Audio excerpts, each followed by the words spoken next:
Hello to all my friends on YouTube. Ranger Reno here.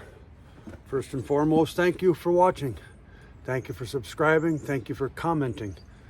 I'd love to hear from all of you. You can see today I'm bundled up a little bit. We got some wool on. It's the last weekend of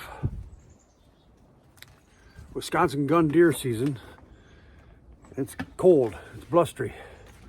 About 15 degrees Fahrenheit, wind out of the west, gusting 15 to 20 miles an hour. So you do the wind chill factor. She's pushing below zero on wind chill. And all that got me thinking, of course, wood keeps you warm and we love cutting wood. Now, it got me thinking again about cold and the bite of cold. Now, you probably don't know this, and maybe I've referenced it a little bit, but the old Ranger Reno, I like to dabble in poetry occasionally. I'm not as skilled as most, or any for that matter, but it's fun to try. One of these days I'll read you something that I wrote. But today I'm going to read you something special. Hopefully you like this. Stick with me, man. Believe me, this is worth it, all right? It's cold out here.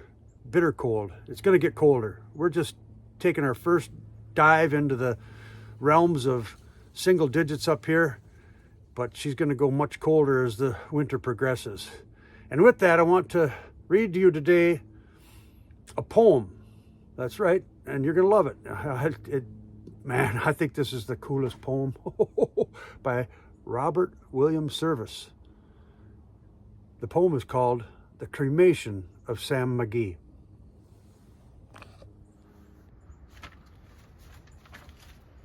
The Cremation of Sam McGee by Robert Service.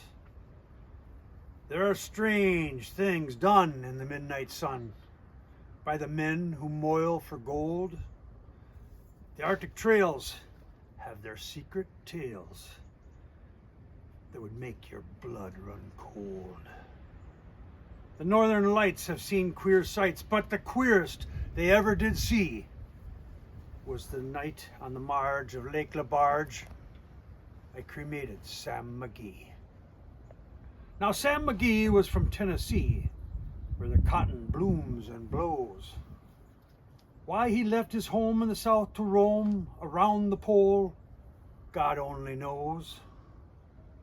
He was always cold, but the land of gold seemed to hold him like a spell.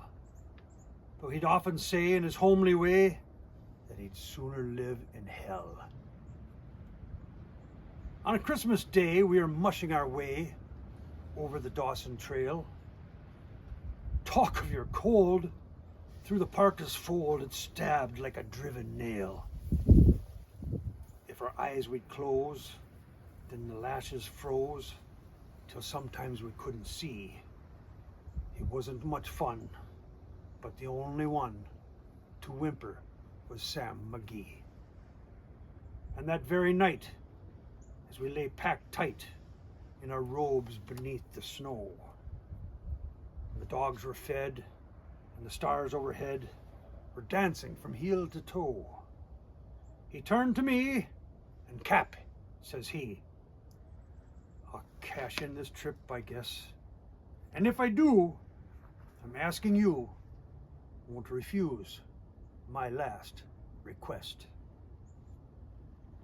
He seemed so low that I couldn't say no. And then he says with a sort of a moan, "It's the cursed cold, and it's got right hold, till I'm chilled clean through to the bone. Yet 'tain't been dead, it's my awful dread of the icy grave that pains. So I want you to swear, foul or fair, you'll cremate my last remains." A pal's last need is a thing to heed, so I swore I would not fail. And we started on a streak of dawn, but God, he looked ghostly pale. He crouched on the sleigh, and he raved all day of his home in Tennessee. And before nightfall, a corpse was all there was left of Sam McGee. There wasn't a breath in that land of death and I hurried, horror-driven, with a corpse half hid that I couldn't get rid because of a promise given. It was lashed to the sleigh, and it seemed to say, "You may tax your brawn and brains, but you promised true, and it's up to you to cremate those last remains." Now a promise made is a debt unpaid, and the trail has its own stern code. In the days to come, though my lips were dumb, in my heart how I cursed that load. In the long, long night by the lone firelight, while the huskies, round in a ring, howled out their woes to the homeless snows. Oh God, how I loathed that thing. And every day that quiet clay seemed heavy and heavier to grow. And on I went, though the dogs were spent and the grub was getting low. The trail was bad. I felt half mad, but I swore I would not give in. And I'd often sing to the hateful thing, and it hearkened with a grin. Till I came to the marge of Lake Labarge, and a derelict there lay. It was jammed in the ice, and I saw it thrice. It was called the Alice May.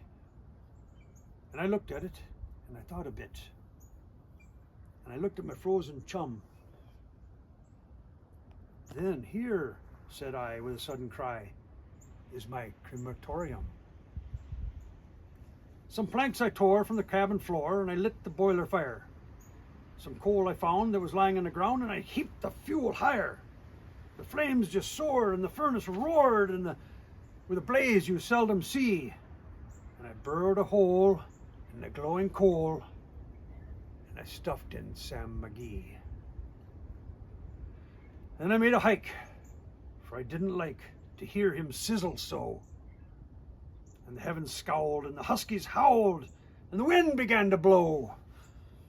It was icy cold, but the hot sweat rolled down my cheeks, and I don't know why.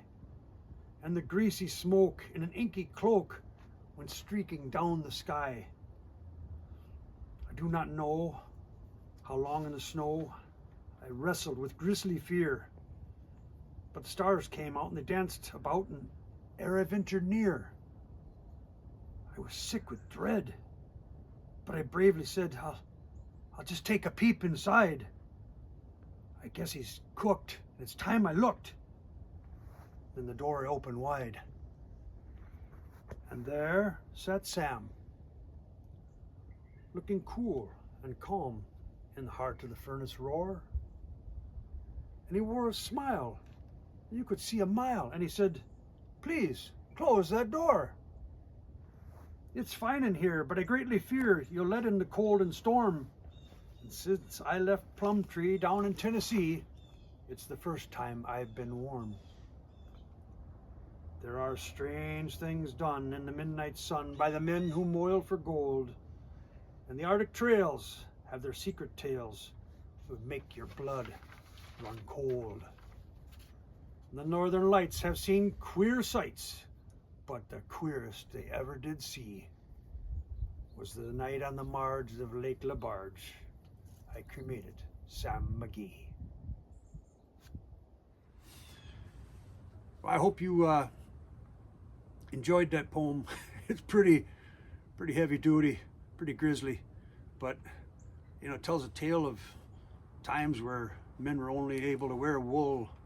They didn't have polypropylene and little heater packs and things you could put in your gloves, etc., etc. They had to be tougher than nails. Now this story, I don't believe, has truth associated with it. It's certainly fiction, but I'll tell you what, it does make a man think. It makes you think about the cold. It makes you think about how good we've got it. And it makes you think about those men who chased after gold, that treasure that was out there at arm's length all the time. So you go in by your wood stove, throw in a couple more logs, stay warm, and I hope you enjoyed that poem. I'm enjoying the day. Gonna go back inside, get a little coffee. We gotta finish doing the grinding of the hamburger today on the deer hunt. I want to give a shout out to a couple viewers out there. James Rice from the Carolinas, as well as another guy from the Carolinas, Mountain Dew. You both know who you are. You're good men. I appreciate you watching. I hope you enjoyed this. Stay tuned for more Ranger Reno. We'll bring you something. It's always pretty eclectic, I know, but hey, I'm doing what I can to have fun out here and to live life large. Live it to the full. Keep it simple. All right, you do the same. Ranger Reno, over and out.